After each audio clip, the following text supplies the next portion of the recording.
Gonron Quimper Junior, très heureux de vous retrouver à nouveau sur ma page. Et voilà pour une nouvelle aventure que j'ai d'ailleurs baptisée Belles Lettres. Oui, parce que je suis amoureux des lettres. Comme chaque fin d'année, je fais le bilan du nombre d'ouvrages que j'ai lus. Nous ne sommes pas encore en fin d'année, mais sachez que entre la période de fin janvier 2025 et mi-février 2025, je me suis décidé à produire à chaque fois le résumé de chaque ouvrage que je vais lire et pourquoi pas partager avec vous cet amour que j'ai pour la lecture et pourquoi pas échanger justement, qu'il y ait cette interactivité avec vous les followers, les fans, vous qui êtes également fans de lecture, vous pouvez me recommander des ouvrages et ainsi je pourrai aussi vous recommander des ouvrages.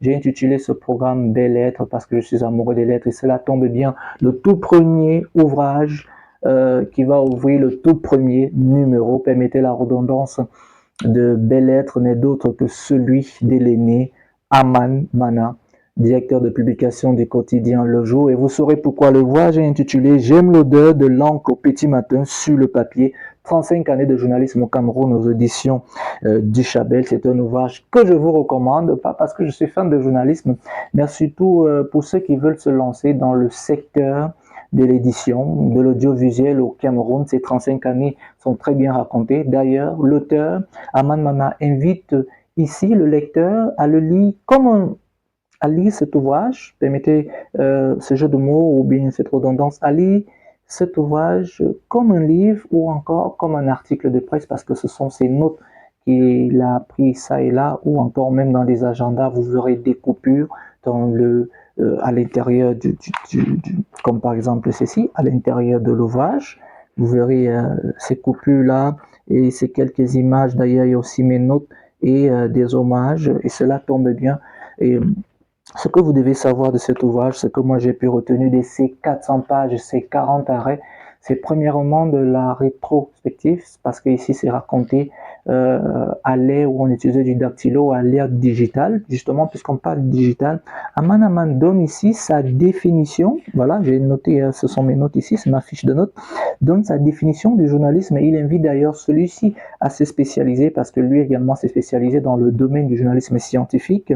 Il invite ce dernier à s'adapter, notamment à sortir les 3C, c'est-à-dire couvrir les événements, composer les articles, corriger les copies, mais surtout à ce dernier à se frotter au secrétariat, parce qu'une fois qu'on y est, on commence à cultiver cette bonne habitude de bien écrire aisément pour être lu par tout le monde sans mystifier les mots.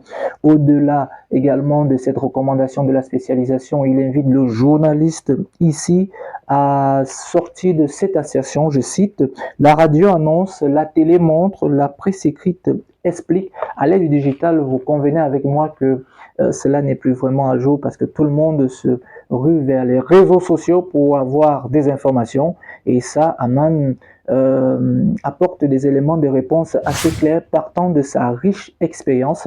Vous voyez pourquoi je recommande notamment cet ouvrage. Et aussi, ce qui est très intéressant ici, c'est qu'il a un parcours assez atypique. C'est vrai qu'il a eu des petits séjours incarcérales, mais il n'a pas manqué de tenir à ce métier qu'il a fait par un concours de circonstances un ami. Et à cela, il répond dans l'un des chapitres ici, on demande pourquoi es-tu devenu journaliste? Il répond tout simplement, je cite, parce que j'ai été reçu à un concours. L'historien, journaliste, avec une maîtrise en journalisme scientifique, et aussi une autre expérience, celle de l'édition, celle même de l'imprimeur. C'est tout un parcours que je recommande et surtout qu'il montre ici que les médias privés ont toujours été une pépinière pour les talents à capitaux publics, c'est-à-dire des capitaux privés qui ont produit des grands noms que nous connaissons aujourd'hui qui se trouvent dans le secteur des capitaux publics. Et il fait également la dissidence qu'il y a entre un communicant et un journaliste. Beaucoup de journalistes ont débuté notamment avec la science de l'information, c'est-à-dire le journalisme, et se sont retrouvés plus tard comme communicants des grandes structures. Ici d'ailleurs, des aînés qui restent des références, je vous le recommande. D'ailleurs, parmi ces citations, il y a une qui m'a marqué, je vais la reprendre ici, je cite, « Le salaire du journaliste n'est pas uniquement le chiffre qu'il a en bas de sa fiche de paye, c'est aussi une forme d'épanouissement intellectuel qu'il trouve dans le média qu'il exerce. Puis on parle d'épanouissement, comme quoi on peut aussi s'épanouir dans une presse à capitaux privés, contrairement à ce qui est qu'on a laissé croire qu'on avait seulement le bonheur dans les capitaux, dans la presse à capitaux publics. C'est Aman qui le dit et nous également on le vit. Justement, je me pose cette question. À chaque fois qu'on couvre des conférences ou des événements, on peut se retrouver. Il y a toujours cette petite tension-là, même si elle ne se laisse pas toujours paraître derrière un sourire. On traite souvent beaucoup plus bien ceux de la presse publique que ceux de la presse privée. Même ma génération actuellement vit ça. Donc pour vous dire que c'est le problème ne date pas de maintenant, il date de longtemps. Si quelqu'un comme Aman Mana, qui a 35 années de journalisme, revient là-dessus, c'est assez important. Pour lui, la presse écrite, il la maîtrise. C'est-à-dire, il est parti des cours du Lembo, c'est du lycée de Bouddha, où on passe encore à la dactylographie, à Cameroun Tribune, Le Messager, Ozone Mutation et Le Quotidien Le Jour. Et surtout qu'il a occupé les plus grands postes partant de reporter à patron de presse. C'est un parcours qui inspirait, pourquoi pas un livre. Déjà, on a le livre, pardon, mais on pourrait avoir également des cinéastes qui pourraient l'adapter en version film. Question d'inspirer, comme on le voit très souvent ailleurs. Mais tenez-vous tranquille, si moi j'ai des moyens, moi je vais le faire plus tard puisque j'aime bien ce qui est de la production. Cet ouvrage, c'est de la rétro-inspection, puisque dans lui-même, les titres sont d'ailleurs assez interpellateurs, les 21 décrets, une école, et voilà, je vous recommande justement cet ouvrage qui m'a beaucoup marqué, et le dernier chapitre de cet ouvrage est un peu sur une note mélancolique ou une note triste, je vais dire. C'est intitulé Bani Zogo Arsène, alias Martinez Zogo. Il raconte alors sa dernière rencontre avec le journaliste qui a été assassiné. Son procès est toujours en cours. Le 26 janvier 2023, Aman Mana quitte le Cameroun. Aujourd'hui, il est du côté du pays de l'oncle Sam aux États-Unis où il exerce maintenant ce qu'il a appris à l'ESTIC et aussi de ses 35 années d'expérience. Du côté des USA, notamment à l'école intitulée Media School of Journalism, c'est au Northwestern University, Lillois, aux États-Unis d'Amérique. Il est âgé de 58 ans et c'est un ouvrage que je vous recommande. D'ailleurs, vous pouvez voir ici, en quatrième de couverture, quelques extraits de tout ce qu'il a eu à réaliser. Là, vous voyez, on peut lire là par exemple le Cameroun Tribune dont je vous parlais, Ozone, son tout premier journal dont la couche d'ozone n'a pas traversé. Permettez le jeu de mots au directeur de publication s'il vous plaît. Vous avez aussi également Week-end Tribune, Mutation, Cahier de mutation, Le Quotidien Le Jour et les Messagers, Aman Mana aux arrêts. C'est un ouvrage vraiment riche qu'il a d'ailleurs dédié à ses petits-fils, mais aussi également attendez que je me retrouve là, c'est aussi ce qui est intéressant, à Mo Lemassi, à essayer mes petits-enfants. C'est aux éditions du Chabel Yaoundé 2024 et aux éditions du Chabel qui a d'ailleurs produit beaucoup de choses, qui a produit beaucoup d'ouvrages que nous on avait eu à voir. Il rend également hommage à toutes les personnes avec qui il a travaillé et il parle aussi également des relations qu'il a gardées avec ces personnes ou pas.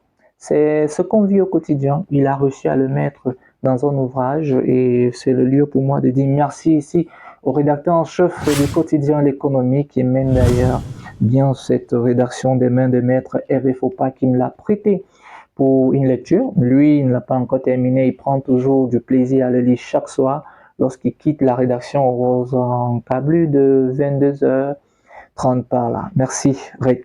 Eh bien, c'est un ouvrage que je vous recommande, il est assez intéressant et voilà. Bon, on dit toujours que il faut sortir avec une note. Je vais sortir avec une partie qui me plaît vraiment. C'est la page 287. C'est écrit: entendons-nous, le journalisme pour moi a toujours été une affaire sérieuse, une affaire d'autant plus importante qu'elle a le don de transformer les petits riens, entre guillemets, de tous les jours en sujet d'intérêt général. J'ai toujours été un accro de la presse quotidienne américaine, en particulier ces deux grands piliers, le New York Times, le Washington Post. Ces quotidiens apportent un soin particulier à leur page nécrologique ici baptisée Obituary et leur page style que l'on peut traduire par la vie au quotidien. Voilà. Lorsque j'ai un exemplaire de ces quotidiens, j'entre toujours rapidement dans le journal en filant sur des pages nécrologiques où je découvrais des portraits particulièrement châtiés ou célébrés au nom des personnalités notables qui ont vécu et qui sont passés. C'est extrait 285. Et tout à côté, vous avez là cette situation, oui, qu'il a eu à rédiger. Et moi, j'ai retenu ça. C'est véritablement un cas d'école. Une célébrité, une photo, une formule choc. Et vous pouvez d'ailleurs voir là, André Maritala, j'aime regarder la télé. Comme quoi, il y en a qui se sont inspirés vraiment et continuent de s'inspirer. Et tout à côté, vous avez Gaston Kellman, je voudrais cesser d'être noir. Voilà, c'est un ouvrage que je vous recommande et il est à retrouver aux éditions du Chabel. Et surtout, j'insiste encore dessus, il pourra inspirer la nouvelle génération. Et j'aime bien ce titre aussi, 300, à la page 373.